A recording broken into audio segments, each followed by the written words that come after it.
Okay, what's up everybody? Welcome back to another video here on the channel, Charles Morris. So today, I'm going to be doing a video on the situation with the parents appearing in court. Now, this was the day after Ethan Crumbly had to reappear in court, which is December 13th. Now, the Crumbly family is, well, Jennifer and James Crumbly, their court reappearance was December 14th. Now, apparently, the details on the shooting was 4 children were dead. 6 other children were injured and that stuff, including 1 teacher as well. So, that's 4 deaths in the Oxford High School shooting, and also 7 others, meaning, and that is 6 others were injured, which were little children, and a teacher was also wounded as well. So now, that's one of the, that is one of the details on who died in the shooting. Now, James and Jennifer Crumbly were brought back into the court to discuss further examination on how this whole thing unfolded. Now, Ethan Crumbly himself, I would imagine Ethan Crumbly, as I mentioned in my last video, when I titled it Ethan Crumbly is a terrorist. And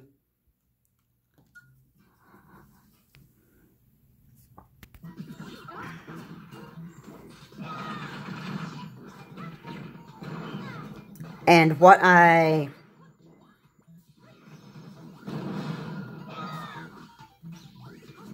wanted to get out there, I wanted to, you know, my last video that I had out there, Ethan Crumbly is a terrorist, I wanted to get people out there to warn people that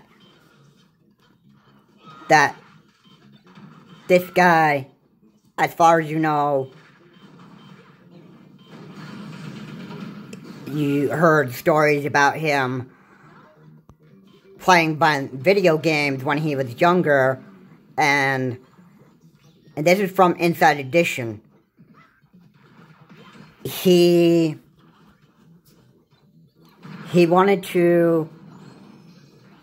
made a video, and it showed him showing off Grand Theft Auto, and then it got Call of Duty, or, I mean, not Call of Duty, Battlefield 4.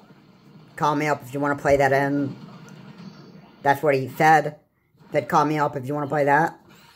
And he also said, hopefully I will make another Nazi Army video. Or, like, Nazi Zombie video. Yeah, Nazi Zombie is what he said. That was,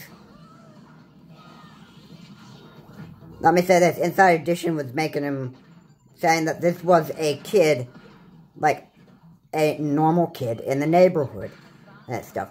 Well, look at the background, or, I mean, look what happened right now. I think he hid his shooter terrorist identity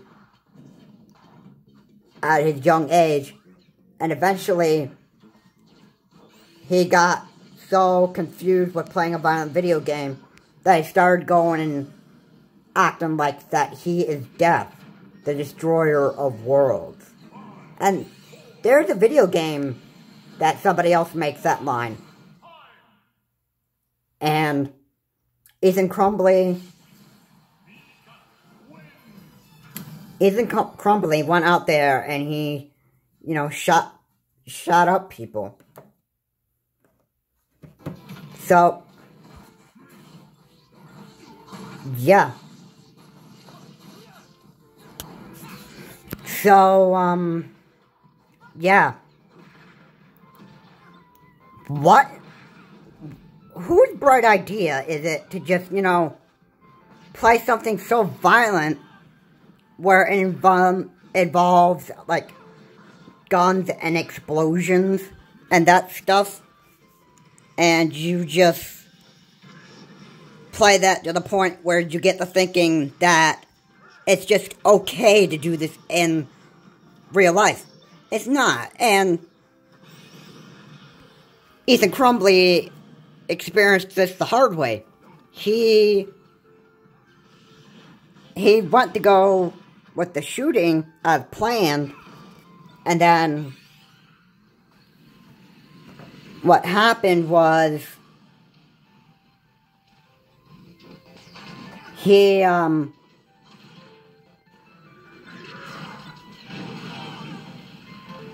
when he was playing so much of this violent video game, that probably, I don't know if he was playing like too much Battlefield 4, or if he was playing, you know, Nazi zombie.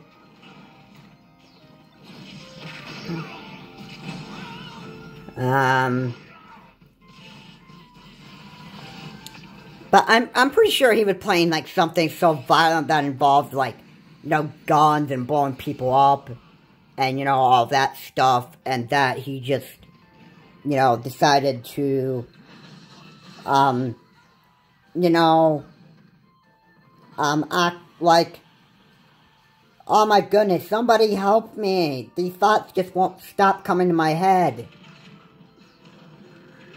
You know, getting like that kind of behavior, and, you know, a behavior where he thought it was just, you know, if his thinking probably would have been, my thoughts won't stop me and I just can't resist. And so,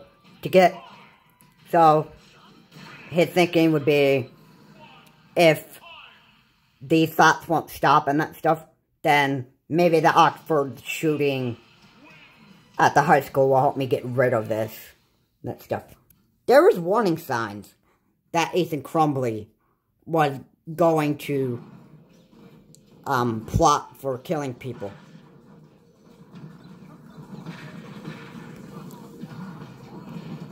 And he was looking up ammunition for a gun, and when the teacher caught him, the parents, well, when the teacher caught him, the teacher was, you know, terrified. And the other time when there was a note on the desk, when he found a note on Crumbly's desk, she was so alarmed with what it said on it that she took a picture of it and that stuff. Not only was these warning signs recognized in the school, but it also went to his social media page. And, yeah, people were probably, you know, terrified to the point where, you know, like, if this kid said what he said he was gonna do and, you know, go and blow people up and that stuff, then we should at least be doing something about it. Probably that's what their thoughts were. So, Ethan Crumbly got taken to the, oh yeah, by the way, I want to say when,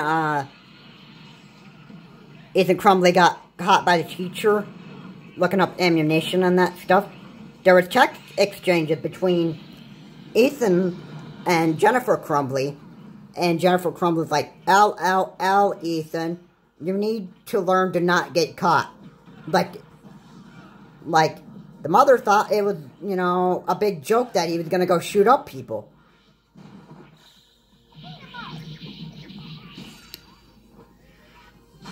And the note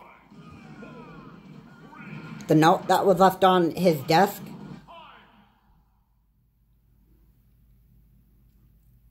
probably terrified the teacher a lot. Maybe the whole school was, you know, terrified of Ethan Crumbly himself. And that's what happened. Now, everybody else was so terrified, but when Ethan Crumbly was, you know, brought into the school and that stuff, the kid, when the parents were called into the school to discuss the situation where Ethan Crumbly was, you know, causing an act of terrorism and that stuff, the parents left the school. Ethan Crumbly was returned to the classroom. Nothing was done. There was no punishments. The school was not doing its job. And it was like the school was going to let Ethan Crumbly just get away with it. Now, here's something else. The survivors of the shootings, they wanted to sue the school for failing to provide protection and security and that stuff. And I don't blame the people who survived the school shooting that want to sue the school, because the school was not doing its job, obviously. And that's where that is a big problem. So, yeah, Ethan Crumbly was, well, the kid's now in jail because he has to own up for what he did and that stuff. He reappeared in court December 13th. The parents reappeared in court one day later and that stuff. And now there are further examinations that need to happen on why, like, how did the parents actually own a firearm? And why did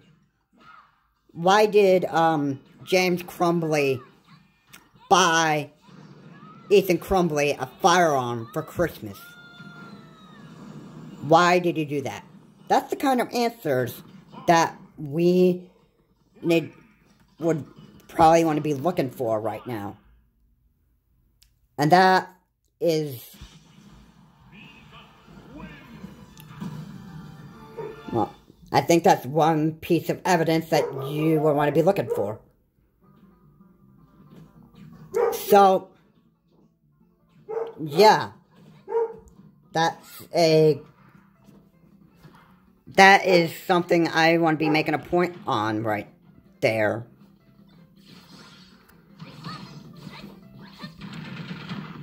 And there's more examinations that need to be done on how the whole Oxford shooting happened. How did the parents contribute to the shooting? And how did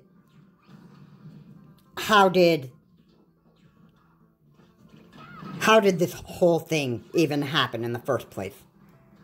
So the examination date, I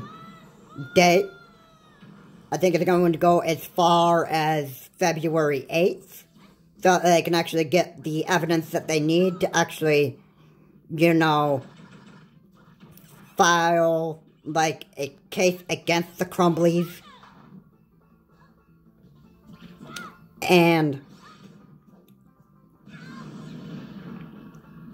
see how this whole thing happened. So, yeah.